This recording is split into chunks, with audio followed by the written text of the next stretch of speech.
Bien, merci, mesdames et messieurs les élus, madame la préfète, mesdames et messieurs, chers amis. D'abord, vous dire que vous serez sûrement déçus, mais c'est l'habitude. Les ministres de l'Agriculture, quels qu'ils soient, déçoivent toujours, et déçoivent souvent en tout cas. En tout cas, je voudrais vous faire part de mes convictions et du travail que nous menons au ministère pour essayer de faire en sorte que l'agriculture paysanne ait un avenir demain, que l'agriculture, nous en soyons encore fiers demain, et que malgré tous les aléas que nous pouvons rencontrer, nous puissions dire que demain, il y aura plus de jeunes qui s'installent, plus de jeunes dans le lycée agricole, et que les transmissions pourront se faire, et que lorsque les 150 000 paysans qui vont arrêter leur activité dans les 10 ans qui viennent vont remettre leurs outils de travail, est-ce qu'ils les remettent pour des jeunes qui vont les remplacer, ou est-ce qu'ils vont remettre leurs outils de travail et leurs terres pour agrandir les voisins, comme l'a dit Laurent Pinatel, et c'est pas du tout ma vision. Je voudrais d'abord saluer le directeur de cet établissement. Je sais le travail que vous faites ici, dans ce bel établissement, vous avez de la chance. Le maire pensait que vous étiez dans le chef-lieu de l'agglomération, peut-être pas loin, mais enfin bon. En tout cas, bravo pour le travail que vous faites. On ne s'était pas encore rencontrés, mais j'ai beaucoup entendu parler de vous et de votre établissement, et je suis très fier de toute l'action que vous faites, notamment sur le bio, notamment sur l'agroécologie. J'en dirai un mot dans un instant. Saluer les députés. Et toi, cher François Bonneau, président de la région, combien tu t'engages aussi en agriculture. On se voit souvent pour parler deuxième pilier, pour parler FEADER, et on se connaît depuis très longtemps. Et c'est vrai qu'il y a des élus dans cette région, dans ce département, dans cette commune, qui aiment l'agriculture, qui aiment les agriculteurs et qui aiment le fait de se dire nous allons porter des choses. C'est pas nous, c'est pas que les pouvoirs publics, cher Laurent, qui porte tout ça. C'est le monde agricole aussi, c'est vous. Et nous, on est là pour vous aider, pour faire des lois, ou pour prendre des directions qui plaisent ou qui ne plaisent pas toujours, mais enfin des directions dont il nous semble juste dans l'intérêt général. Alors d'abord, je voudrais vous saluer. Je sais que c'est votre dernier congrès comme porte-parole, pas comme paysan. Et donc, je voudrais vous saluer, quelles qu'aient pu être par le passé les relations qui sont toujours tumultueuses entre les représentants syndicaux et les ministres, quels que soient les ministères, mais particulièrement celui-là. Vous dire, et je ne sais pas du tout pour passer de la pommade ou quoi que ce soit, c'est que lorsqu'on est un homme ou une femme, en l'occurrence un homme de conviction, qui connaît son métier, qui porte ses idées au niveau national telles qu'il les vit dans sa ferme, et qui, sans jamais trahir ses idéaux, sans jamais changer de ligne, continue contre vents et marées, parfois contre des vents forts en face, parfois contre beaucoup d'adversités, à défendre l'agriculture paysanne, à défendre les paysans. On peut être d'accord ou pas d'accord sur tout, mais ça mérite d'être salué, et je voulais très sincèrement et très officiellement vous remercier pour le travail que vous avez fait comme porte-parole de la Confédération paysanne, pour avoir toujours défendu l'agriculture telle que vous la voyez, et je voulais vous le dire à cette tribune, et vous remercier pour votre travail. Alors, on m'avait posé...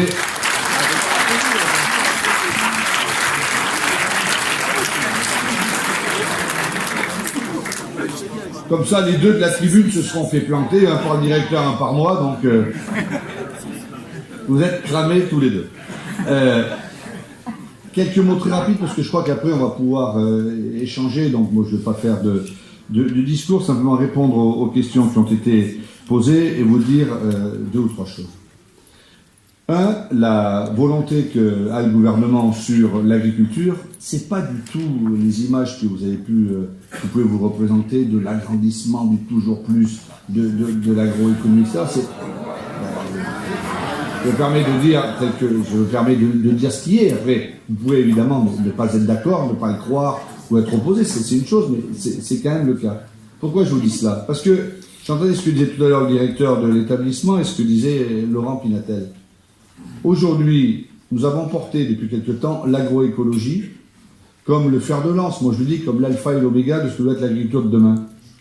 Mais si on ne change pas les programmes dans les lycées agricoles, alors les jeunes qui sortiront des lycées agricoles, ils ne seront pas des militants de l'agroécologie parce qu'ils n'auront pas eu des programmes suffisants pour être des militants de l'agroécologie. Et c'est la raison pour laquelle je lance, dans les semaines qui viennent, un grand chantier, une grande réflexion de changement des programmes de nos lycées agricoles, parce que je souhaite que l'on apprenne aux jeunes qui vont s'installer demain ce que c'est l'agroécologie, ce que c'est l'agronomie, ce que c'est l'assolement, la rotation, ce que c'est le bio. Ce n'est pas assez le cas. Je ne mets pas du tout en cause les enseignants, dont la plupart, comme ici, jouent un rôle très important. Mais parce que nous devons changer les programmes pour faire la démonstration de ce qu'est réellement l'agroécologie, et c'est ce que nous allons faire et faire rapidement.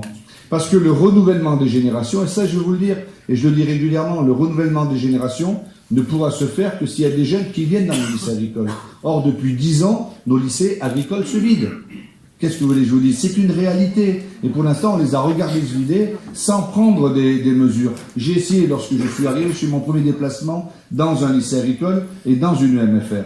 Parce que je considère aussi que les maisons familiales rurales implantées sur tout le territoire national ont leur rôle à jouer aussi d'intégration pour les jeunes et pour les services qui se jouent en milieu rural. Moi, je fais pas de différence. Mais comme je suis un défenseur de l'action publique et des lycées agricoles, privés au public, mais notamment public, je veux le dire ici. Nous avons besoin d'avancer dans cette direction. Et nous avons besoin demain d'avoir des jeunes qui s'installent et qui aient l'accès au foncier. C'est pour ça que nous allons faire une loi foncière. Une loi foncière qui va être assez forte, en tout cas je l'espère.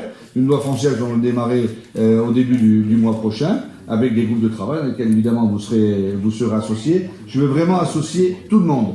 Les directeurs d'établissement, les DDT, comme les associations, comme les syndicats agricoles, comme les SAFER. Il faut que tout le monde dise des choses.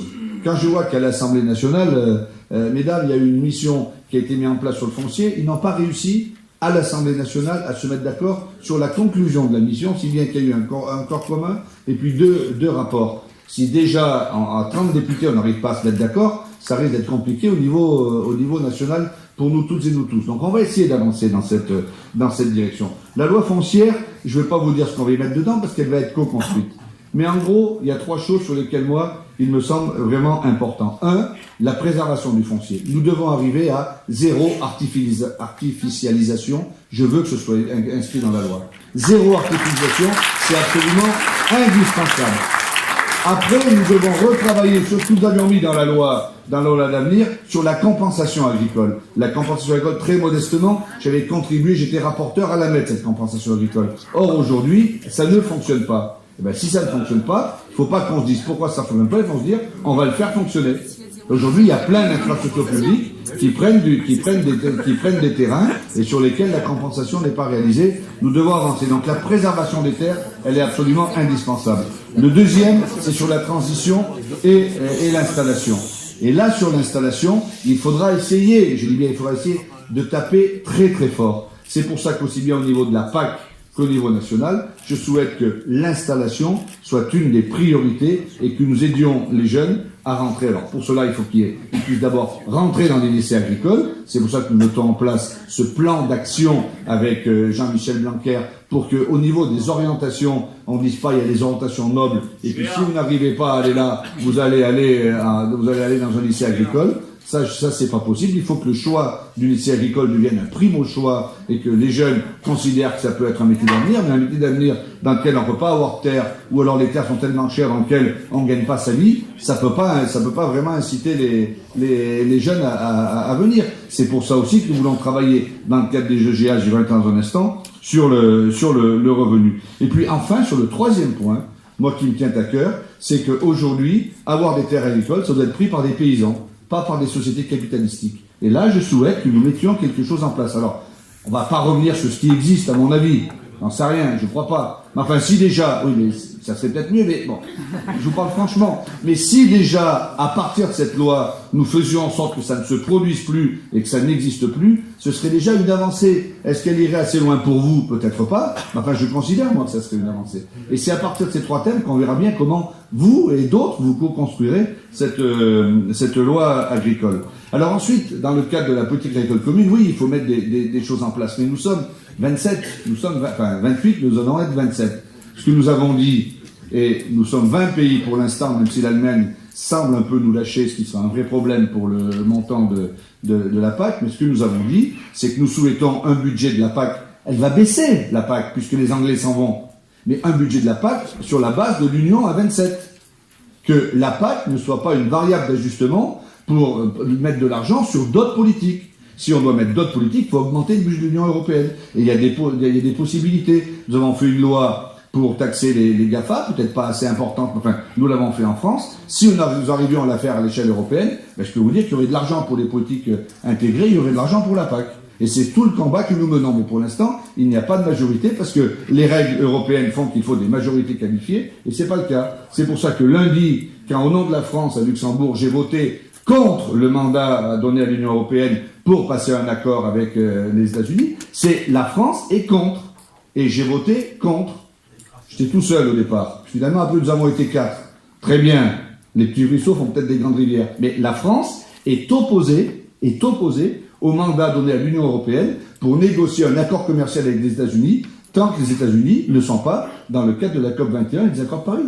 Donc ça, c'est très clair, je veux vous le dire ici, parce que c'est une réalité. Comme la France ne signera pas les accords du Mercosur, parce que nous ne ferons pas rentrer du poulet aux hormones ou des saloperies comme ça en France, nous ne le signerons pas. Et ça n'aura pas lieu. Donc après, on peut batailler, dire des choses, mais je veux moi vous dire la réalité sur ces sujets qui me semblent très importants. Sur la PAC, je ne sais pas si on arrivera honnêtement, je ne sais pas, au prix minimum garanti pour l'entrée. Une chose qui est sûre, c'est qu'aujourd'hui on essaye de se battre, et modestement à ma place j'essaie de le faire, pour partir sur des standards européens sur lesquels nous mettrions d'accord et en deçà desquels interdiction de rentrer sans être taxé en Europe. Mais le problème, nous l'avons pas qu'à l'extérieur de l'Europe, nous l'avons aussi à l'intérieur de l'Europe. C'est pas possible qu'une salade allemande soit moins chère sur le marché d'Erstein qu'une salade d'Erstein. À un moment, il y a un problème. Et c'est donc tout ce travail que nous devons mener. Et ce travail, ça ne doit pas être par la baisse du standard, ça doit être par la hausse du standard. C'est pour ça que nous n'y arrivons pas. Parce que nous n'avons pas de majorité en Europe pour faire en sorte que nous avons un SMIC en France qui n'est sûrement pas assez élevé. Enfin, le SMIC en Allemagne, il est à 850 € ou à 900 €. Là, il y a une différence de main-d'œuvre et au bout du compte, on est en train qu'on se fasse taper par les Espagnols sur les fruits et légumes. Entre guillemets, je veux bien le comprendre parce qu'ils ont enfin, quand on se fasse taper par les Allemands, c'est quand même le comble. Donc, nous avons travaillé. Et oui, vous avez raison. Moi, qui suis d'un département, je salue d'ailleurs votre responsable Vincent Delmas qui est là, dans un département où il y a beaucoup de fruits et légumes, je veux absolument que nous arrivions à faire en sorte que, enfin, on continue à être fiers, on continue à manger des pêches de la Drôme ou d'ailleurs, même si celles de la Drôme sont peut-être un peu meilleures que celles d'ailleurs, enfin, manger des pêches françaises, des pêches, c'est pas pour être chauvin, mais enfin, merde, on a un climat, on a un savoir-faire, et il faut qu'on arrive quand même à le faire. Donc, nous travaillons là-dessus, mais où c'est difficile, c'est que la plupart du temps, c'est pour ça qu'il faut changer aussi les traités européens, parce que la plupart du temps, on peut prendre des décisions, mais il faut des majorités qualifiées. Bon, ben voilà, et quand il ne faut pas l'unanimité, donc s'il faut l'unanimité, là on est planté. Donc on a besoin d'avancer aussi là-dessus. Mais sur la PAC, il y a des choses assez simples. Premièrement, une PAC forte sur le budget, j'en ai parlé. Deuxièmement, l'éco-scheme sur le premier pilier, il est absolument indispensable. Il est absolument indispensable. Il y a des pays qui ne le veulent pas, il y a des pays qui le veulent. La France annonce très clairement, éco-scheme obligatoire dans le premier pilier. Il faut, alors ça sera 20%, ça sera 30%, je ne sais pas où on s'en sortira à l'arrivée, mais il faut qu'il y ait des mesures de verdissement, excusez-moi, éco-scheme, c'est du patois dromois ou bruxellois, mais il faut qu'il y ait du verdissement dans le premier pilier absolument indispensable. C'est absolument indispensable. Et je pense que nous allons l'obtenir. Je pense. Est-ce que ça sera assez élevé? Je n'en sais rien. Si nous arrivons à 20% obligatoire, vous nous direz sûrement, vous, à la conf, que c'est pas assez. Enfin, c'est mieux que zéro aujourd'hui quand même, hein, donc, parce qu'il faut avoir des majorités. Et évidemment, moi je refuse totalement à ce qu'on prenne du deuxième pilier pour le mettre dans le premier pilier. On garde le deuxième pilier tel qu'il est, et là on ne bougera pas, et à l'intérieur du deuxième pilier, on va essayer d'avancer, on va travailler, donc évidemment, on va continuer, alors, il y a eu les FDS, on en parlera peut-être dans les questions tout à l'heure, on verra, mais on va essayer de continuer à aider les petites exploitations, les exploitations de montagne, dans les zones, etc. Mais on ne va pas continuer sur le deuxième pilier avec 9200 critères qui fait que la PAC, on n'arrive plus à payer, qu'il y a un vrai problème et qu'on a 2 ans de retard pour payer les aides bio, quoi. On ne peut pas continuer comme ça. L'État était en échec, moi j'ai assumé que l'État était en échec, mais enfin c'est pas uniquement de la faute de l'État. Si on a mis 9200 critères, sur le deuxième pilier de la PAC pour payer les aides. Donc on va partir sur une PAC simplifiée. Et on est tous d'accord, on a beaucoup parlé avec Nicolas Giraud, tout le monde est d'accord. J'étais l'autre jour à l'installation de la PCA, tout le monde est d'accord pour simplifier la PAC. Mais je suis certain que lorsqu'on va passer aux travaux pratiques, on va dire oui, on la simplifie, mais alors moi, dans mon département, moi, dans ma région, moi, dans mon association spécialisée, etc., et on va on ne pourra pas continuer comme cela. On ne pourra pas. Le deuxième sujet, ça sera évidemment de tenir compte des aléas, des difficultés que l'on a aujourd'hui, climatiques, économiques, sociales, qui sont indispensables. Donc je pense qu'il faut qu'on arrive à travailler sur un système assurantiel qui soit abordable, qui ne soit pas... Aujourd'hui, qui c'est qui peut s'assurer? Aujourd'hui, qui c'est qui peut s'assurer? Personne. Personne, que ceux qui ont les moyens. Et aujourd'hui, on se rend bien compte que ça pose quand même un problème. Ça pose quand même un problème. Donc il faut qu'on arrive à faire en sorte que si on arrive à mettre une assurance, elle puisse être accessible à tout le monde. Voilà, alors... Non mais... Oui, non mais... Oui, mutualiser, évidemment, interfilière, ça me semble bien évident. Mais moi, moi, je connais plein de paysans chez moi qui ne peuvent pas s'assurer parce que ça leur coûte trop cher. Ou j'ai même un petit gars à côté de chez moi qui s'est assuré une année, il y a eu des mauvais temps, l'assurance lui a payé, mais l'année après, ça lui coûtait 2 fois, 3 fois plus cher, c'est pas possible. Aujourd'hui, c'est de l'arnaque, le système assurantiel tel qu'il est. Donc c'est pour ça, oui, c'est pour ça qu'il faut changer. Mais moi, j'appelle un chat un chat. Par contre, où nous pouvons ne pas être d'accord, c'est que moi, je pense que nous avons besoin de trouver un système qui fasse en sorte qu'on mette un système assurantiel en place. Voilà, c'est là où on peut avoir, oui, c'est là où on peut avoir une divergence, mais on va essayer de regarder là-dessus. Donc voilà, moi, ce que je voulais vous dire très rapidement sur la transition agroécologique. C'est pas uniquement parler comme ça pour faire joli. Moi, c'est quelque chose sur lequel je suis très engagé. Nous avons besoin d'aborder le sujet des transformations, des transitions et de la fin de la dépendance aux pesticides, aux produits phytopharmaceutiques, le plus nettement et le plus clairement possible. Voilà. Donc nous pouvons là encore peut-être avoir des divergences. Moi, je me suis opposé comme sénateur à mettre dans la loi la sortie du glyphosate. Oui, allez-y, sifflez. J'assume totalement ma position. Je vais vous dire pourquoi. Parce que je pense que le mettre dans la loi, c'est absurde. Ça veut dire quoi? Au 1er janvier 2020, on supprime le glyphosate. Bon, moi, j'aimerais bien le supprimer, le faire de suite. Mais, et alors, qu'est-ce qui se passe pour ceux qui n'arriveraient pas à avoir d'alternative? Mais le problème, oui, ben d'accord, enfin, ils ferment, etc. Par contre, j'arrive, mais moi, ce qui m'importe, je vais y venir. Moi, ce qui m'importe surtout, c'est pas tant de parler du glyphosate qui devient maintenant un totem, c'est de parler de tous les produits. Et moi, je veux que l'on arrête la dépendance à tous les produits phyto. Quand dans la Drôme, on s'est battu pour en faire le premier département bio de France, avec 50% de produits bio en circuit court dans la restauration scolaire, si on veut, on peut. Alors c'est peut-être plus facile dans les départements du Sud que peut-être que dans certains, je n'en sais rien, mais enfin quand on veut, on peut. Donc nous devons aller dans cette direction, et moi je veux me battre, aussi bien au niveau européen qu'au niveau français, pour arrêter, stopper la dépendance aux produits phytopharmaceutiques. On s'est targué, on y a tous travaillé de faire des plans Éco-Phyto 1, Éco-Phyto 2, etc. Et puis on s'aperçoit, dans une étude qui est faite par le ministère, que ces 3 dernières années, on a dépensé plus de produits phyto que les 3 précédents. On va quand même pas dire que c'est un vrai succès, les plans Éco-Phyto. Et pourtant, on y est tous allés, et c'est la raison pour laquelle nous avons continué à travailler avec les fermes des filles. Je suis allé à votre assemblée générale. Je souhaite donner les moyens, et nous l'avons fait d'ailleurs dans le budget, aux fermes des filles, comme nous le faisons au niveau de l'agence bio, où j'ai rajouté 2 postes, parce qu'il y a besoin de faire de l'ingénierie et de l'animation, parce que je crois à la transition agroécologique, je crois au bio, je crois aux fermes des filles, mais en même temps, il faut aussi faire en sorte de maintenir l'ensemble de l'agriculture. Alors j'en viens maintenant, comment vous avez dit, nous étions, je ne sais plus qui c'est qui, nous étions, c'était Nicolas peut-être, je ne veux pas le compromettre non plus, c'est le dernier qui n'a pas été compromis encore. Nous étions ensemble au sein de l'agriculture sur le sujet. Moi j'ai conscience qu'il faut avancer et travailler dans cette direction. Je ne sais pas si c'est totalement confisqué, j'ai pas encore assez investigué. Vous savez, moi j'appelle un chat un chat. J'ai pas encore assez investigué les choses, mais nous allons regarder parce que je sais combien Vivea peut être important pour l'ensemble de l'agriculture française, d'où qu'elle vienne, et c'est pour ça que c'est des sujets sur lesquels nous sommes. Enfin, sur la sécheresse. Bon, moi je préférerais que les CNGRA ne se réunissent pas, je préférerais qu'on n'en soit pas à plus de 200 millions d'aides aux victimes de la sécheresse de l'année dernière, désolé je dis, on en est là aujourd'hui.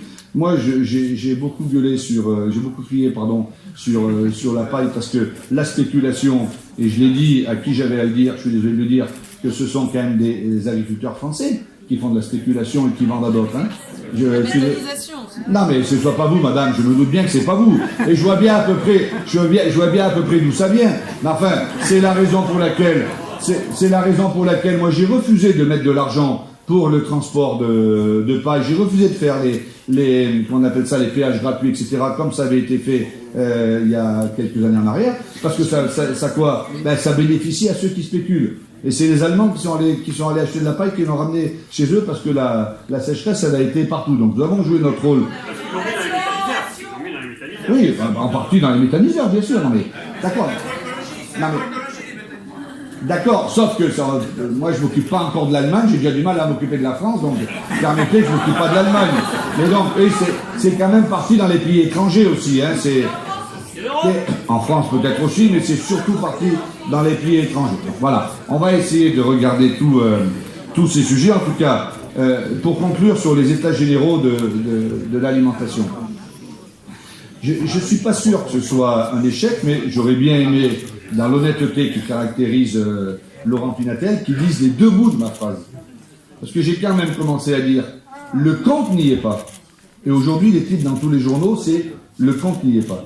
Parce qu'aujourd'hui, les états généraux pour l'année N, alors les ordonnances ont été prises qu'en fin d'année dernière, en début de cette année, on est d'accord. Mais sauf que pour l'instant, et hier nous faisions le comité de suivi des relations commerciales, pour l'instant, les paysans n'ont pas été payés au niveau où ils auraient dû être payés avec les négociations commerciales. Je le dis. C'est pour ça que j'ai dit, le compte n'y est pas. Mais ça a bougé un peu. Est-ce que ça a assez bougé? Non. C'est la raison pour laquelle on leur a mis la pression hier encore, et que j'ai dit, alors ça peut vous paraître peu loin, que l'année prochaine, il faudrait faire les choses différemment. Et quand les deux groupes de l'Assemblée nationale créent une commission d'enquête pour les mettre au grand jour, une commission d'enquête sur les pratiques de la grande distribution, ben moi je pense que c'est très bien et ça peut nous aider.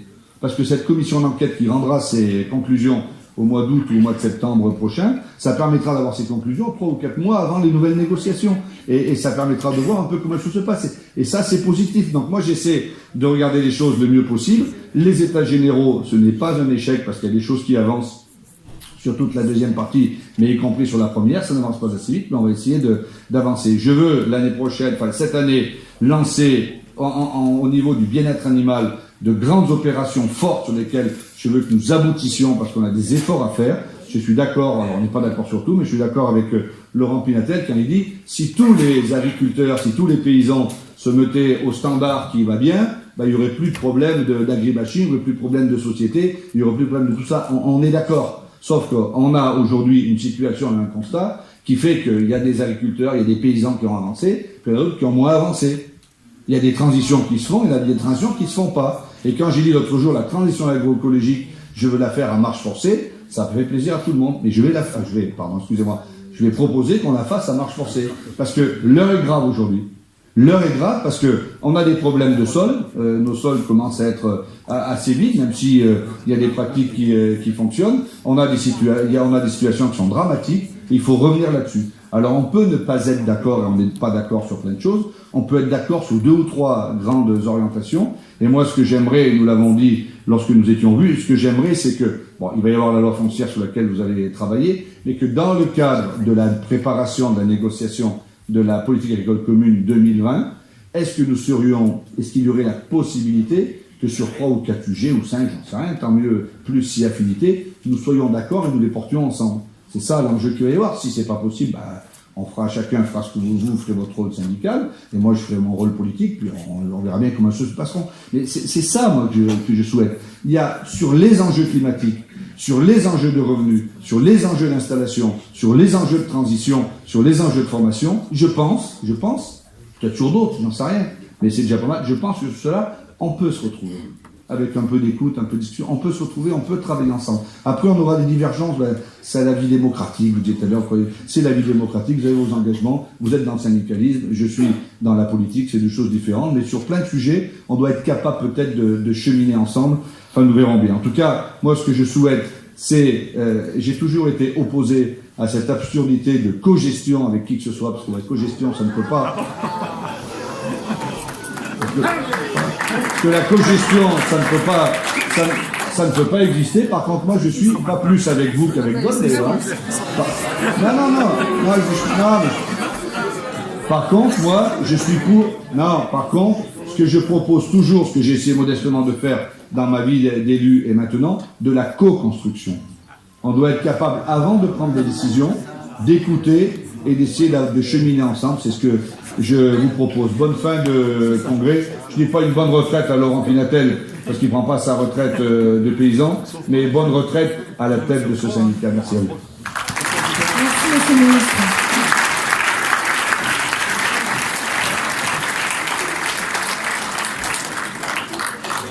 Du coup, on va avoir quelques questions dans la salle. Monsieur le ministre, bonjour. Étienne Olin, paysan dans le Maine-et-Loire. La question que je veux vous poser, c'est un collègue qui aurait dû vous la poser, un arboriculteur du Val-de-Loire qui n'a pas pu vous la poser puisqu'il est décédé il y a quelques mois de la maladie de Parkinson, avant d'avoir la reconnaissance de maladie professionnelle par sa caisse de mutualité sociale agricole.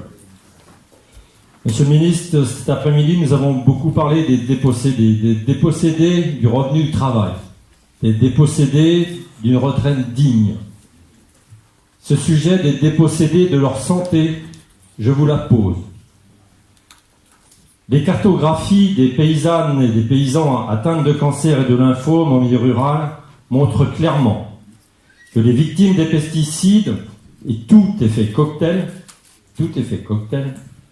sont des utilisateurs paysans et salariés et nos familles, lorsqu'ils ont leurs activités dans un milieu exposé.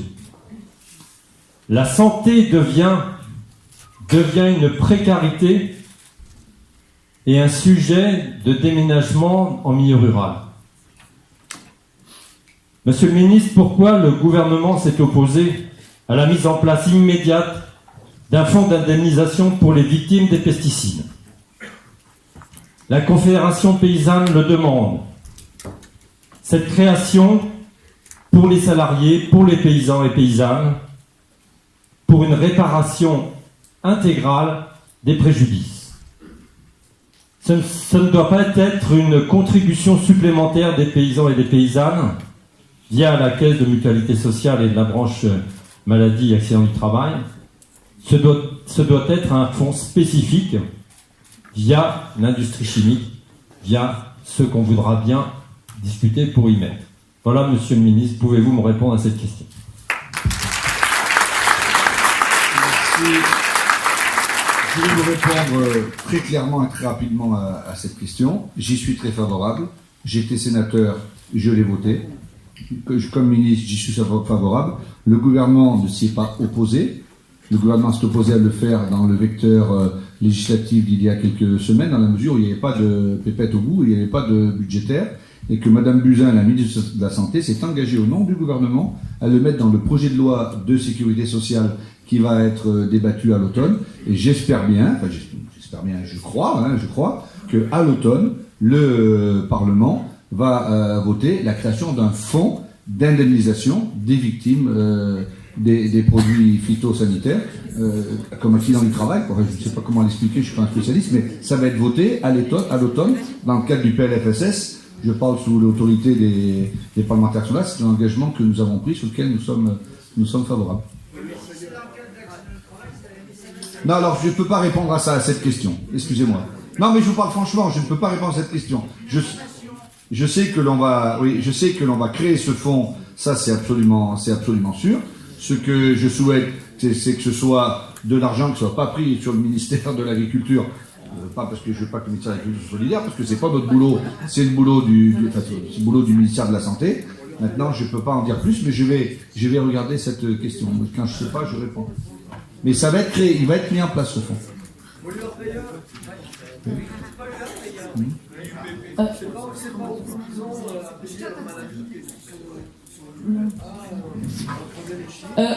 On passe à l'autre question.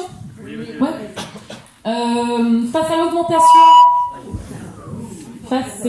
Face à l'augmentation constante et exponentielle de la prédation des loups et des ours, le pastoralisme et l'élevage plein air sont gravement en danger dans plus de 30 départements. Vous êtes drômois, vous connaissez, et vous ne devez plus ignorer la détresse vécue par les éleveuses, les éleveurs, les bergers et les bergères. Macron, il y a peu, a déclaré au salon qu'il comptait réguler de façon pragmatique la population de loups. Et vous savez bien que la hausse du taux de prélèvement à 19% de la population de loups ne fera pas baisser la prédation. Les loups sont strictement protégés au niveau européen.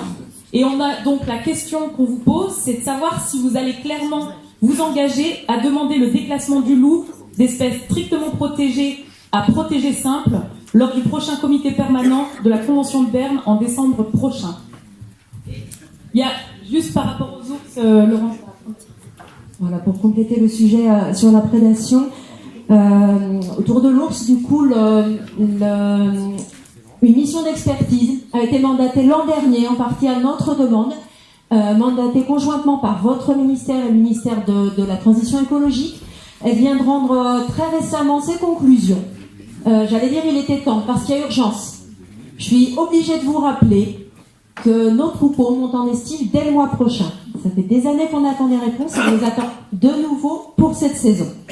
À maintes reprises, nous, Confédération Paysanne et de nombreux acteurs du pastoralisme dans les Pyrénées, avons proposé des mesures pour gérer ce grand prédateur, des mesures pour faire baisser la prédation. C'est vraiment de ça qu'on parle. Il est grand temps, plus que temps aujourd'hui, de mettre en place certaines de ces mesures. Alors certes, la gestion de ces grands prédateurs aura un coût, Et ce qu'on veut dire ici, c'est que c'est pas aux éleveurs d'en payer le prix. Et j'en viens à une question très concrète sur laquelle on attend une réponse urgemment.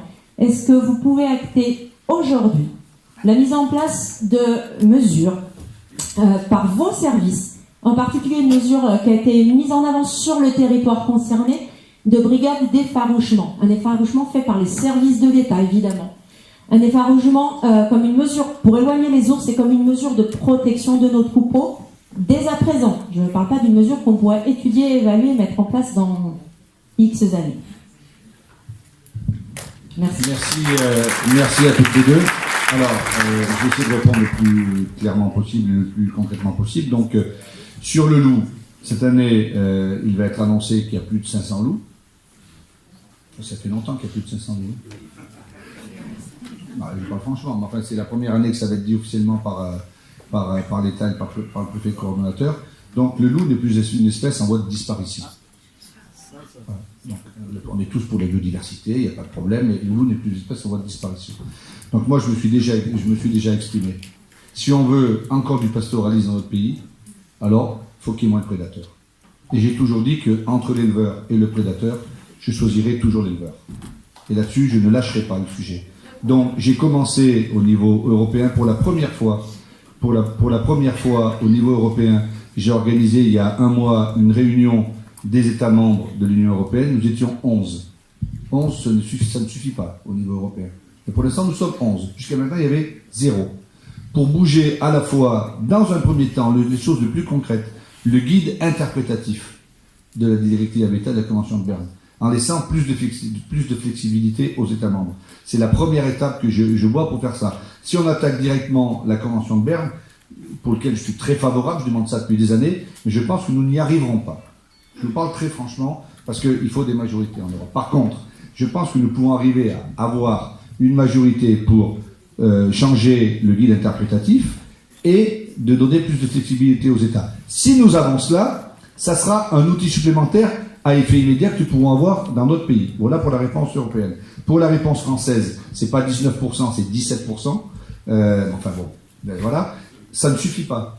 Ça ne suffit pas. Et la deuxième chose que je veux dire, et j'ai déjà évoqué ça à plusieurs reprises, c'est que c'est bien que les éleveurs qui ont le permis de chasse puissent défendre leur troupeau, mais enfin l'éleveur, il n'est pas là pour taper des loups. Il est là pour être éleveur et défendre son troupeau. Donc c'est la raison pour laquelle, tant mieux si certains peuvent le faire, mais moi j'ai vu beaucoup dans mon département, et Vincent le sait, des éleveurs qui étaient complètement en détresse parce qu'ils sont là. Ça coûte quand même 30 millions d'euros au budget de l'État les indemnisations. Mais excusez-moi, 30 millions d'euros, on pourrait en faire autre chose que de payer les indemnités pour les moutons, pour les brebis qui se font égorger. C'est absolument sûr. Donc voilà pour l'aspect loup. Il faut plus de prélèvements. Là, on est en train de travailler sur les zones, je ne sais plus comment ça s'appelle, nouvelles zones, les zones zéro. Les cercles, pardon, excusez-moi, les cercles zéro. Donc là-dessus, on avance beaucoup. C'est un sujet, moi, quand le président de la République m'a proposé d'être à ce poste, j'avais dit deux choses. Un, je pensais que la suppression des TODE était une bêtise. Donc si on ne remettait pas les TODE, je ne pourrais pas exercer ce poste. Et que le deuxième sujet, j'ai toujours exprimé ma conviction sur le loup, et que si j'étais empêché pour le loup, je ne pourrais pas exercer ce poste, parce que c'est des sujets... Mon père était éleveur de brebis dans le sud de la Drôme il y a très longtemps, il est décédé depuis longtemps maintenant. J'ai jamais été éleveur moi-même, mais je connais la détresse et je connais bien les gens de mon secteur. Pour les Pyrénées, c'est un autre sujet, parce que le prédateur, c'est pas le loup, mais c'est l'ours. Macron s'est exprimé, Monsieur Macron, Monsieur le Président de la République, non mais je deviens quand même, vous m'imprégnez quand même. Il n'y a pas falloir que je reste trop longtemps ici, parce que non. De toute façon, j'ai un train à prendre après pour aller dans le sud, mais alors dans 10 minutes. Mais si je reste trop longtemps, vous allez m'infuser des trucs, ça va être terrible. Ok, par rapport à votre question précise, je n'avais pas le résultat, mais le prompteur vient d'arriver. Donc, c'est Emmanuel Atta qui m'a envoyé le... Ah non, c'est... Non, décidément. L'effarouchement... Alors, en plus, il n'écrit pas très bien, donc ça c'est compliqué.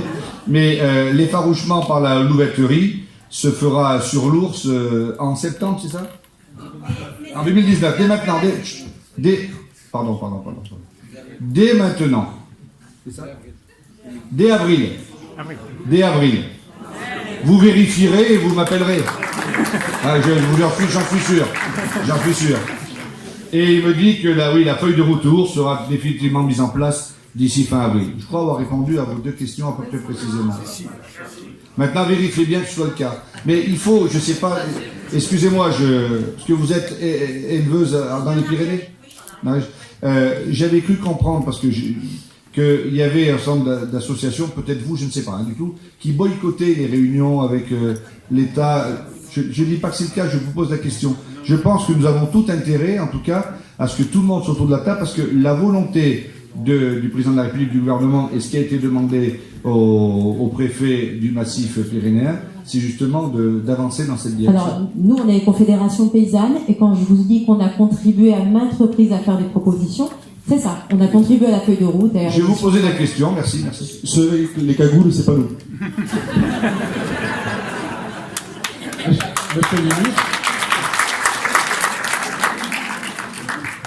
Monsieur le ministre, il y a environ une année, le gouvernement auquel vous ne participez pas encore a bloqué au Sénat une initiative parlementaire qui visait à revaloriser les retraites agricoles à hauteur de 85% du SMIC, c'est-à-dire légèrement au-delà du minimum vieillesse, 1 000 euros en gros, 2026. Aujourd'hui, j'étais présent il y a un an dans l'hémicycle. La ministre de la Santé nous avait assuré que cette mesure serait reprise dans le cadre de la réforme des retraites. Aujourd'hui, on peut dire, pour avoir participé aux rencontres avec M. Levoix, qu'il n'en est pas question et qu'aucune mesure n'est prévue dans le cadre de cette réforme des retraites.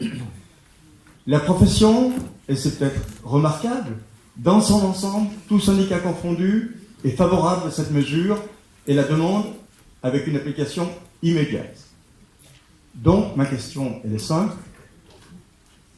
Quand? C'est pour quand? Et c'est pas seulement ma question, c'est la question d'1 400 000 retraités. Merci.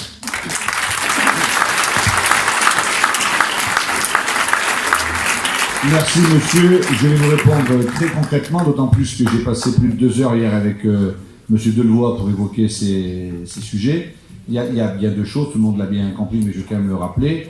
Pour employer un langage techno, il y a le flux et le stock. Bon, alors, il y a la loi qui va arriver sur les retraites. Bon, elle est en discussion. Moi, j'attache un œil très précis sur les retraites agricoles, et mon collègue s'occupe de l'artisanat aussi, parce qu'on est quand même deux professions qui sont un peu différentes des autres.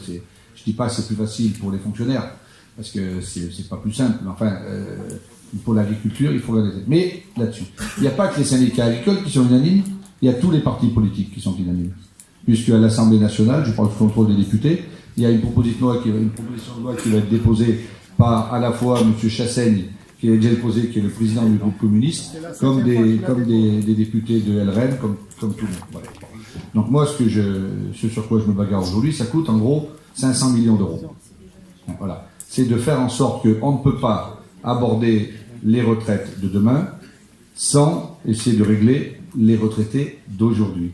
Donc c'est un dossier que je connais bien, je ne vous répondrai rien aujourd'hui parce que je ne peux pas vous dire quand, je ne peux rien vous dire. Sachez que mon objectif, c'est que nous arrivions, je ne sais pas si je parviendrai, mais mon objectif, c'est que nous arrivions à régler les retraités, à répondre aux difficultés des retraités d'aujourd'hui. Et excusez-moi de vous dire que 85%, c'est quand même pas non plus la mer à boire.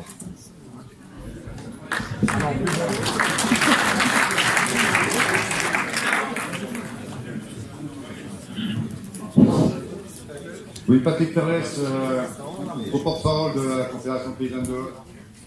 Monsieur le ministre, lors de votre venue dans l'Aude, vous nous avez annoncé que les zones défavorisées sèches, telles que la Piège, sont fixées et ne bougeraient plus. Donc aujourd'hui, on vous affirme que vous avez bien raison. Et vu le discours que vous avez fait, vous êtes un bon orateur. Donc il y a un recours qui a été posé par le comité de la Piège-Radès, que la Confédération Paysanne soutiendra et suivra. Aujourd'hui, ma question, c'est qu'est-ce que vous allez faire des sortants? L'accompagnement que vous proposez aujourd'hui, c'est 10%, 20%, 80% sur 2 ans, et après, plus rien, quoi. Ou alors, passer un contrat avec une coopérative, endettez-vous, changez de production, faites du foie gras, la part de céréales. Pour nous, c'est pas une réponse. Aujourd'hui, ce qui se profile, c'est une ICHN verte dans les plaines qui vont rentrer. La Champagne, le Lauragais, la Bresse. Donc, ma question, une autre, c'est est-ce que vous avez la volonté de tuer les paysans ou la volonté de les maintenir? Merci, monsieur. Je connais assez bien votre dossier parce que j'ai eu l'occasion d'en parler avec l'ensemble des agriculteurs du terrain, et tous les paysans pensent la même chose là-bas, d'ailleurs comme dans toutes les zones. Bon, il y a une carte qui a été validée par la Commission européenne. Il y a en gros 14 000 communes qui rentrent et 7 000 qui sortent. Bon. Enfin, ceux qui rentrent, on les entend pas et c'est bien normal, ils sont pas là pour dire merci, mais enfin, il y en a quand même 5 ou 6 000 communes qui rentrent et des centaines de paysans qui y rentrent. Il faut quand même dire les choses. Oui, par contre, je vais vous répondre très, très tranquillement. Par contre, il y a, à mon avis, des choses qui vont pas. Et notamment 2 ou 3, j'ai le prompteur encore qui arrive, enfin je connais bien le dossier, 2 ou 3 sujets qui vont pas, c'est la Piège et les coteaux du Béarn. Et moi je vais vous le dire très tranquillement. Piège et coteaux du Béarn, c'est anormal la carte qui a été mise en place. Je l'assume totalement puisque j'ai validé cette carte. Donc j'ai souhaité augmenter les aides, et pas uniquement de vouloir tuer les paysans, mais d'augmenter les aides. 80% la première année, 40% la deuxième année, et pas 20% ou 10% comme vous le disiez, comme c'était prévu. 40% la deuxième année, plus regarder comment on peut mettre des MAEC supplémentaires pour essayer d'aider, et d'essayer d'aider la transition. Moi, je peux rien vous dire d'autre. Cette carte, elle a été faite, et j'assume tout, mais j'étais pas arrivé, peu importe, je l'assume totalement. La carte, elle a été faite, elle a été validée par l'Union européenne. On ne peut rien faire d'autre. Donc moi, mon objectif, c'est d'aider les sortants. Il y a des sortants qui ne disent rien. Et c'est bien normal. Enfin, qui disent rien, ils ne sont pas contents de sortir. Enfin, il y a quand même des logiques. Mais il y en a où c'est un peu plus compliqué à expliquer. Et je reconnais que chez vous, c'est un peu plus compliqué à expliquer. C'est pour ça que je vais avoir un œil très particulier pour essayer d'avancer et de vous aider dans ces zones-là. Merci. Bonjour Monsieur le ministre, donc je suis Percy de Guyane. Donc, j'ai été mandaté par mes camarades des Outre-mer. Donc, Monsieur le ministre, les différents territoires que sont Mayotte, Martinique, Guyane, La Réunion et la Guadeloupe ont décelé des problématiques inquiétantes. Dans le contexte préélectoral, pour être efficace, il malgré moult questions qui revêtiraient d'un caractère transversal et commun sur nos territoires respectifs, tels que les sujets techniques, la retraite, le POSEI ou autres thèmes qui ont animé la vie de la Conf Outre-mer. Nous avons opté un peu spontanément sur une intervention portant sur l'attitude désinvolte de certains de vos représentants administratifs, soit les fonctionnaires que vous missionnez au sein de vos structures étatiques, en tête la DAF, Direction de l'Agriculture. Les fonctionnaires, sitôt arrivés sur nos territoires, pour une durée moyenne de 2 à 3 ans maximum, adoptent une attitude très méprisante et irrespectueuse envers le monde agricole, cela sans prendre en compte nos réalités avec des visions et des politiques différentes. Il est important que vos fonctionnaires comprennent et respectent nos territoires.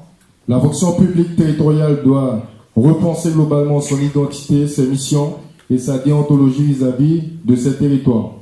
Dans ce processus de recentralisation entamé par l'État et redouté par nos élus locaux, que pensez-vous pouvoir mettre en œuvre pour changer et faire évoluer cette situation? Merci.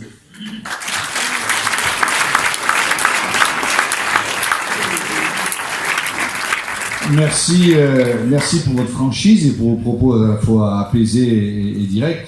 J'ai du mal à répondre à votre interpellation et que je vois sincère.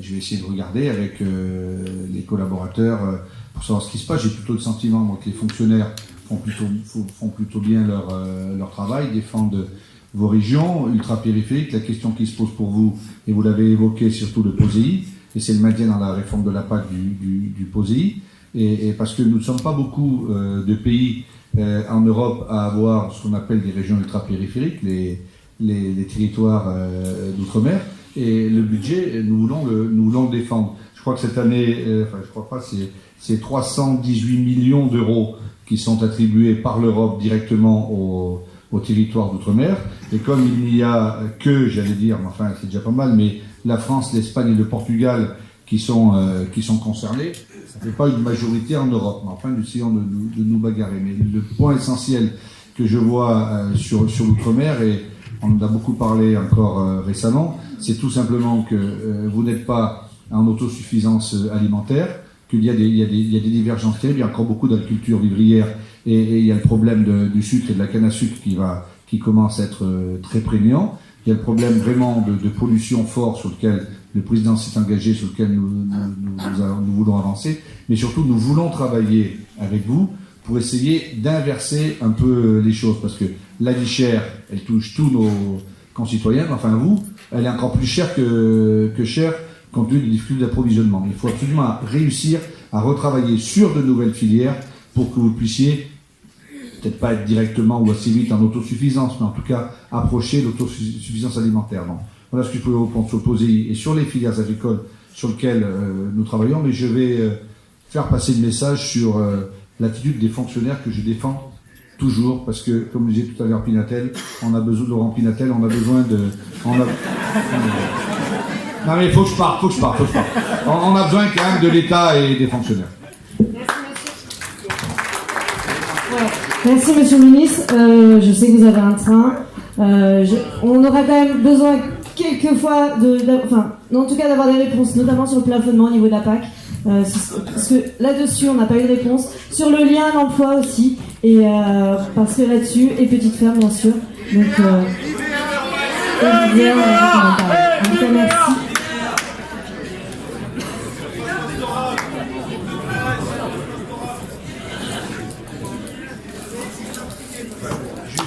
Sur le plafonnement, je n'ai pas parlé.